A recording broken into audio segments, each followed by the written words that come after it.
ನಮಸ್ಕಾರ ಫ್ರೆಂಡ್ಸ್, ನಾನು ಶ್ವೇತಾ ರಾಜೇಂದ್ರನ್ ಮಾತಾಡ್ತಾ ಇರೋದು. ಲಕ್ಷ್ಮಿತಾ ರಾಯರ್ ಮಗಳು ಕನ್ನಡ ಯೂಟ್ಯೂಬ್ ಚಾನಲ್ಗೆ ತಮ್ಮೆಲ್ಲರಿಗೂ ಆತ್ಮೀಯವಾದ ಸ್ವಾಗತ.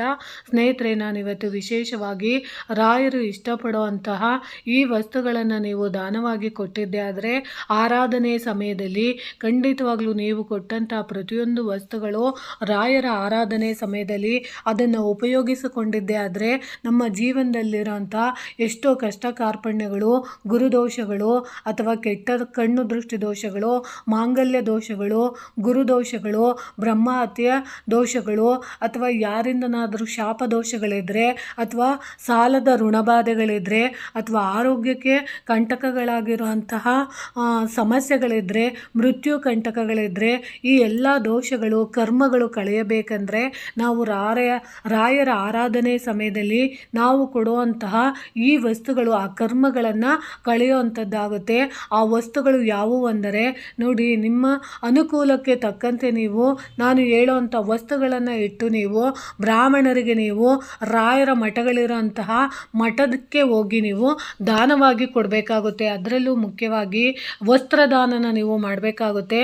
ಆ ವಸ್ತ್ರದಾನನ ಮಾಡುವಾಗ ನೀವು ಯಾವತ್ತೂ ಅಷ್ಟೇ ಯತಿಗಳಾಗಿರೋದ್ರಿಂದ ರಾಯರು ಅಂಥವರಿಗೆ ನೀವು ಅಂದರೆ ಕೇಸರಿ ಬಣ್ಣದ ಪಂಚೆ ಮತ್ತು ಶಲ್ಯಗಳನ್ನು ನೀವು ದಾನವಾಗಿ ಕೊಡುವಂಥದ್ದನ್ನು ಮಾಡಿ. ಆಗ ನಿಮಗೆ ಯಾವತ್ತಾದರೂ ಜೀವನದಲ್ಲಿ ಬಂದಿರುವಂತಹ ಗುರುದೋಷದ ಸಮಸ್ಯೆಗಳಿದ್ದರೆ ಅದು ಗುರುಗಳಿಗೆ ನೀವು ವಸ್ತ್ರನ ನೀಡಿದ್ದೆ ಆದರೆ ಆ ವಸ್ತ್ರನ ಆ ಆರಾಧನೆ ಸಮಯಗಳಲ್ಲಿ ವಿಶೇಷವಾಗಿ ನಿಮಗೆ ರಾಯರ ಬೃಂದಾವನಕ್ಕೆ ಆ ವಸ್ತುನ ಆ ಬಟ್ಟೆನ ಒದಿಸುವಂಥದ್ದನ್ನು ಮಾಡೋವಂಥದ್ದನ್ನು ಖಂಡಿತವಾಗ್ಲೂ ಮಾಡ್ತಾರೆ. ಅಂಥ ಸಮಯದಲ್ಲಿ ನೀವು ಆ ವಸ್ತ್ರದಾನನ ನೀವು ಮಾಡೋವಂಥದ್ದನ್ನು ಖಂಡಿತವಾಗ್ಲೂ ಮಾಡಿ. ಅದರ ಜೊತೆಗೆ ವಿಶೇಷವಾಗಿ ನೀವು ಗೋಪಿ ಚಂದನ ಅಂತ ಬರುತ್ತೆ, ಆ ಗೋಪಿ ಚಂದನದ ಒಂದು ಪ್ಯಾಕೆಟ್ನ ನೀವು ಇಡಬೇಕಾಗುತ್ತೆ. ಆ ಗೋಪಿ ಚಂದನನ ನೀವು ಇಟ್ಟಿದ್ದೆ ಆದರೆ ಖಂಡಿತವಾಗ್ಲೂ ಗುರುದೋಷಗಳಿಂದ ಮುಕ್ತಿ ಪಡೆಯುವಂಥದ್ದಾಗ್ಬೋದು. ಯಾಕೆ ನಾನು ಗೋಪಿ ಚಂದನನ ನೀವು ಇಡಿ ಅಂತ ಹೇಳ್ತೀನಿ ಅಂದರೆ, ರಾಯರ ಆರಾಧನೆ ಸಮಯದಲ್ಲಿ ಗಂಧನ ಅವರು ಮೈಗೆ ಹಚ್ಚಿಕೊಳ್ಳುವಂಥದ್ದು, ಬೃಂದಾವನಗಳಿಗೆ ವಿಶೇಷವಾಗಿ ಗಂಧಲೇಪನದ ಅಲಂಕಾರಗಳನ್ನು ಮಾಡ್ತಾ ಇರ್ತಾರೆ. ಅದು ಪ್ರತಿದಿನ ಅವರು ಪೂಜೆಗೆ ಬಳಸುವಂಥದ್ದನ್ನು ಮಾಡ್ತಾರೆ. ಆಗ ನಮ್ಮಲ್ಲಿರೋಂಥ ಎಂಥದ್ದೋ ಶಾಪದೋಷಗಳು ಕರ್ಮಗಳೆಲ್ಲ ಕಳೆಯೋದಕ್ಕೆ ಆ ಗೋಪಿ ಚಂದನ ತುಂಬಾ ಅನುಕೂಲ ಆಗುತ್ತೆ. ಇನ್ನು ನಾವು ಜನಿವಾರಗಳನ್ನು ಇಡೋವಂಥದ್ದನ್ನು ಮಾಡಿ. ಜನಿವಾರನ ನೀವು ಯಾಕೆ ಕೊಡಬೇಕು ಅಂದರೆ, ನಿಮ್ಮಲ್ಲಿ ಏನಾದರೂ ವಿವಾಹಕ್ಕೆ ಅಡೆತಡೆ ಆಗಿದ್ದರೆ, ಸಂತಾನಕ್ಕೆ ಸಮಸ್ಯೆ ಆಗಿದ್ದರೆ, ಅಥವಾ ನಮ್ಮ ಮಕ್ಕಳ ವಿದ್ಯಾಭ್ಯಾಸ ಪ್ರಗತಿ ಹೊಂದ್ತಾ ಇಲ್ಲ ಅಂತ ಬಯಸೋವಂಥವ್ರು ಖಂಡಿತವಾಗ್ಲೂ ನೀವು ಆ ಜನಿವಾರನ ಆ ತಟ್ಟೆಯ ಒಳಗಡೆ ಇಟ್ಟು ಅದನ್ನು ಸಹ ನೀವು ದಾನವಾಗಿ ಕೊಟ್ಟಾಗ ಶೀಘ್ರವಾಗಿ ಮದುವೆ ಯೋಗ ಅನ್ನೋದು ಕೂಡಿ ಬರುತ್ತೆ. ಗುರುವಿನ ಅನುಗ್ರಹ ಕೂಡಿ ಬರೋದಕ್ಕೆ ತುಂಬಾ ಸಹಾಯ ಮಾಡುತ್ತೆ. ಇನ್ನು 5 ಥರದ ಹಣ್ಣುಗಳನ್ನು ಕೊಡೋದ್ರಿಂದ ಆ ಹಣ್ಣುಗಳಲ್ಲಿ ವಿಶೇಷವಾಗಿ ಮಾವಿನ ಹಣ್ಣು, ಬಾಳೆಹಣ್ಣುಗಳನ್ನು ನೀವು ಇಟ್ಟು ಕೊಟ್ಟಾಗ ಆ ಹಣ್ಣುಗಳನ್ನೆಲ್ಲ ತಗೊಂಡು ಅವರು ರಾಯರ ಬೃಂದಾವನಗಳಿಗೆ ಅಭಿಷೇಕಗಳನ್ನು ಮಾಡೋವಂಥ ಸಂದರ್ಭದಲ್ಲಿ ಹಾಲು, ಮೊಸರು, ಜೇನುತುಪ್ಪ, ಇವುಗಳು ಎಳನೀರು ಇವುಗಳನ್ನೆಲ್ಲ ಸೇರಿಸಿಕೊಂಡು ರಾಯರ ಮೂಲ ಬೃಂದಾವನಕ್ಕೆ ಅಭಿಷೇಕಗಳನ್ನು ಮಾಡಿದಾಗ ನಮಗೆ ಗುರುದೋಷಗಳಿದ್ದರೆ, ಬ್ರಹ್ಮಹತ್ಯೆ ದೋಷಗಳಿದ್ದರೆ, ಅಥವಾ ಯಾರದೋ ಕೆಟ್ಟ ಕಣ್ಣು ದೃಷ್ಟಿಗಳ ವಾಮಾಚಾರದ ಪ್ರಯೋಗಗಳಾಗಿದ್ದರೆ ಬೃಂದಾವನಕ್ಕೆ ನಾವು ಅಭಿಷೇಕಗಳನ್ನು ಮಾಡಿಸಿದಾಗ ಆ ಕರ್ಮಗಳು ಕಳೆಯುವಂಥದ್ದು ಖಂಡಿತ ಆಗುತ್ತೆ. ಯಾಕಂದರೆ ಬೃಂದಾವನದಲ್ಲಿ ಬರೀ ರಾಯರು ಮಾತ್ರ ಇರೋದಿಲ್ಲ, ರಾಯರ ಸಮೇತ ರಾಮದೇವರು, ನರಸಿಂಹದೇವರು, ಕೃಷ್ಣದೇವರು, ವ್ಯಾಸರಾಯರು, ಈ ರೀತಿ ನಾನಾ ರೀತಿಯ ದೇವತೆಗಳು ಆ ಬೃಂದಾವನದಲ್ಲಿ ನೆಲೆಸಿರೋದ್ರಿಂದ ನಾವು ಅಭಿಷೇಕಗಳನ್ನು ಮಾಡಿಸೋವಂಥದ್ದನ್ನು ಮಾಡಬೇಕಾಗುತ್ತೆ.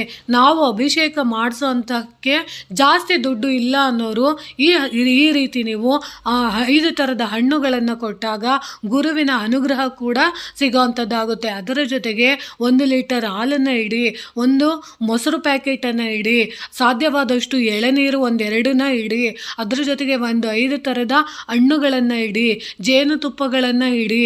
ಅದರಲ್ಲೂ ವಿಶೇಷವಾಗಿ ನೀವು ಅದ್ರ ಜೊತೆಯಾಗಿ ನೀವು ಕೆಂಪು ಕಲ್ಲು ಸಕ್ಕರೆ ಅಂತ ಬರುತ್ತೆ, ಆ ಕೆಂಪು ಕಲ್ಲು ಸಕ್ಕರೆಗಳನ್ನು ನೀವು ರಾಯರ ಮಠಗಳಿಗೆ ನೀವು ಕೊಟ್ಟಂಥ ಸಂದರ್ಭದಲ್ಲಿ ನಿಮಗೆ ಗುರುದೋಷಗಳಿದ್ದರೆ ಅದು ಕೂಡ ನಿವಾರಣೆ ಆಗುತ್ತೆ.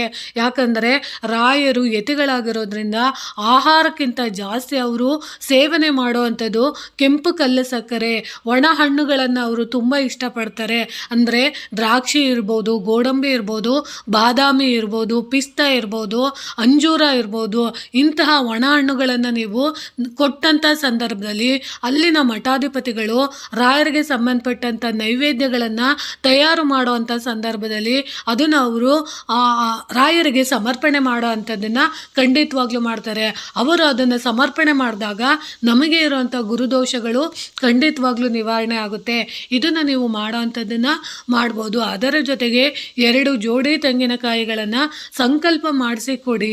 ಯಾಕಂದರೆ ನೀವು ಸಂಕಲ್ಪ ಮಾಡಿಸಿ ತೆಂಗಿನಕಾಯಿಗಳನ್ನು ನೀವು ಕೊಟ್ಟಂಥ ಸಂದರ್ಭದಲ್ಲಿ ನಿಮ್ಮ ಜೀವನದಲ್ಲಿ ಅಡೆತಡೆ ಆಗಿರುವಂಥ ಯಾವುದೇ ರೀತಿಯ ಕೆಲಸ ಕಾರ್ಯಗಳು ವಿಳಂಬ ಆಗ್ತಾ ಇದೆ, ನಮ್ಮ ಜೀವನದಲ್ಲಿ ಈ ಕೆಲಸ ಇವತ್ತಿನ ತನಕ ನಮಗೆ ನಿಂತೋಗ್ಬಿಟ್ಟಿದೆ, ಏನೇ ಮಾಡಿದ್ರೂ ಆ ಕೆಲಸ ಆಗ್ತಾ ಇಲ್ಲ ಅಂತ ಒದ್ದಾಡ್ತಾ ಇರೋವಂಥವ್ರಿಗೆ ಆ ಕೆಲಸ ಅಭಿವೃದ್ಧಿ ಆಗೋದಕ್ಕೆ ಇದು ಖಂಡಿತವಾಗ್ಲೂ ಸಹಾಯ ಮಾಡುತ್ತೆ.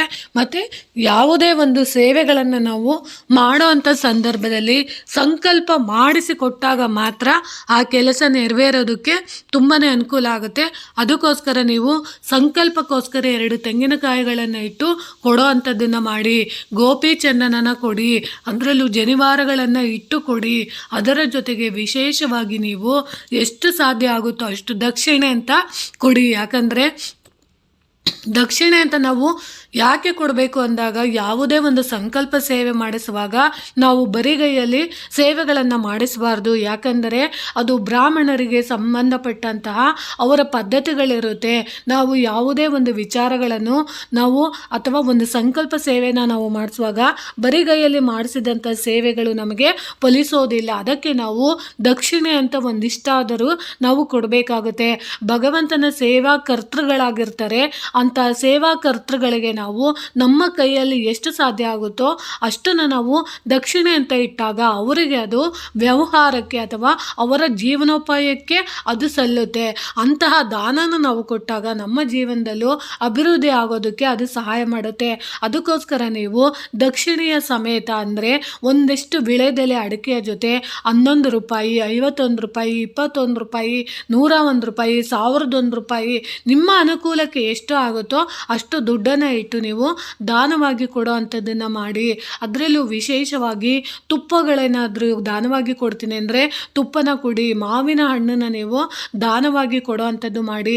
ಸಾಧ್ಯವಾದಷ್ಟು ನೀವು ನಿಮ್ಮ ಕರ್ಮಗಳನ್ನು ನೀವು ಕಳಿಬೇಕು ಅಂತ ಬಯಸೋ ಅಂಥವ್ರು ರಾಯರ ಆರಾಧನೆ ಸಮಯದಲ್ಲಿ ಎಷ್ಟು ಸಾಧ್ಯ ಆಗುತ್ತೋ ಅಷ್ಟು ನೀವು ಮೊದಲೇ ಮುಂಚಿತವಾಗಿ ರಾಯರ ಮಠಗಳಿಗೆ ಹೋಗಿ ನೀವು ಯಾವ ರೀತಿಯ ಸೇವೆಗಳನ್ನು ನಿಮ್ಮಿಂದ ಮಾಡೋಕ್ಕಾಗುತ್ತೆ ಅಂತ ನೀವು ಕೇಳಿ ತಿಳ್ಕೊಳ್ಳಿ. ಯಾಕಂದರೆ ನಿಮ್ಮ ಕೈಯಲ್ಲಿ ಮಾಡುವಂಥ ಸೇವೆಗಳು ನಾನಾ ರೀತಿಯ ಸೇವೆಗಳಿರುತ್ತೆ.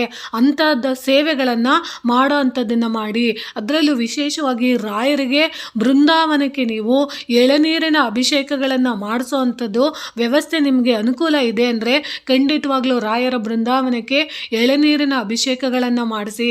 ಜೇನುತುಪ್ಪದ ನಿಮಗೆ ಬೇಗ ಉದ್ಯೋಗ ಸಿಗಬೇಕು ಅಂತ ಬಯಸೋ ಅಂಥವ್ರು ವಿಶೇಷವಾಗಿ ಜೇನುತುಪ್ಪದಿಂದ ಅಭಿಷೇಕನ ಮಾಡಿಸಿ, ಹಾಲಿನ ಅಭಿಷೇಕ ಮಾಡಿಸಿ, ಮೊಸರಿನ ಅಭಿಷೇಕಗಳನ್ನು ನೀವು ಮಾಡಿಸಿ. ಯಾಕಂದರೆ ರಾಯರ ಬೃಂದಾವನಗಳಿಗೆ ವಿಶೇಷವಾದ ಅಭಿಷೇಕನೇ ತುಂಬ ಮಹತ್ವಪೂರ್ಣವಾಗಿರುತ್ತೆ. ಆರಾಧನೆ ಸಮಯದಲ್ಲಿ ರಾಯರು ನಮ್ಮನ್ನು ಕಣ್ಣು ಬಿಟ್ಟು ನೋಡ್ತಾ ಇರುವಂತಹ ಅದ್ಭುತವಾದ ದಿನಗಳಾಗಿರುತ್ತೆ. ಆ ಮಧ್ಯಾರಾಧನೆ ದಿನ ಅಂತೂ ರಾಯರು ಸ್ವತಃ ಕಣ್ಣು ಬಿಟ್ಟು ನಮ್ಮನ್ನೆಲ್ಲ ನೋಡ್ತಾ ಇರ್ತಾರೆ.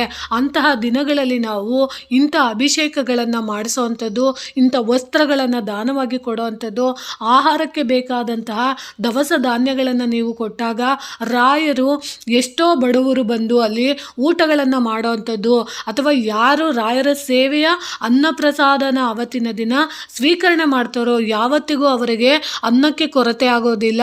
ಅಂಥ ಸಂದರ್ಭಗಳಲ್ಲಿ ನೀವು ಏನಾದರೂ ನಿಮ್ಮ ಕೈಯಲ್ಲಿ ಆಗೋ ಅಂಥದ್ದು, ತೆಂಗಿನಕಾಯಿಗಳನ್ನು ದಾನವಾಗಿ ಕೊಡೋ ಅಂಥದ್ದು, ಸೊಪ್ಪು ತರಕಾರಿ ಹಣ್ಣುಗಳನ್ನು ದಾನವಾಗಿ ಕೊಡೋ ಅಂಥದ್ದು, ಅಕ್ಕಿ ಬೇಳೆ ತುಪ್ಪ ನಿಮ್ಮ ಕೈಯಲ್ಲಿ ಏನಾಗುತ್ತೋ 1 kg ಅಕ್ಕಿನ ದಾನವಾಗಿ ಕೊಡಿ, ಅಥವಾ 1 ಲೀಟರ್ ಹಾಲನ್ನು ದಾನವಾಗಿ ಕೊಡಿ, 1 ಎಳನೀರನ್ನು ನೀವು ದಾನವಾಗಿ ಕೊಡೋ ಅಂಥದ್ದನ್ನು ಮಾಡಿ.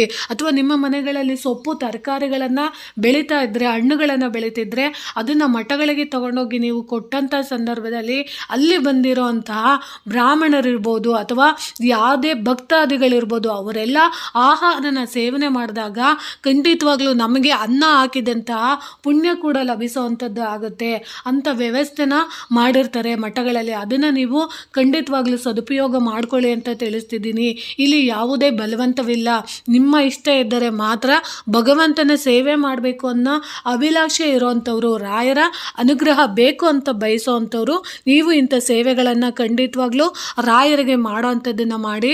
ಮತ್ತು ರಾಯರಿಗೆ ಇಂಥ ವಸ್ತುಗಳನ್ನು ನೀವು ಅವತ್ತಿನ ದಿನ ದಾನ ಕೊಡೋ ಅಂಥದ್ದನ್ನು ಖಂಡಿತವಾಗ್ಲೂ ಮಾಡಿ ಅಂತ ತಿಳಿಸ್ತಿದ್ದೀನಿ. ಈ ಮಾಹಿತಿ ಇಷ್ಟ ಆಗಿದೆ ಅಂದ್ಕೊತೀನಿ. ಪ್ರೀತಿಯ ಧನ್ಯವಾದಗಳು ಸ್ನೇಹಿತರೆ.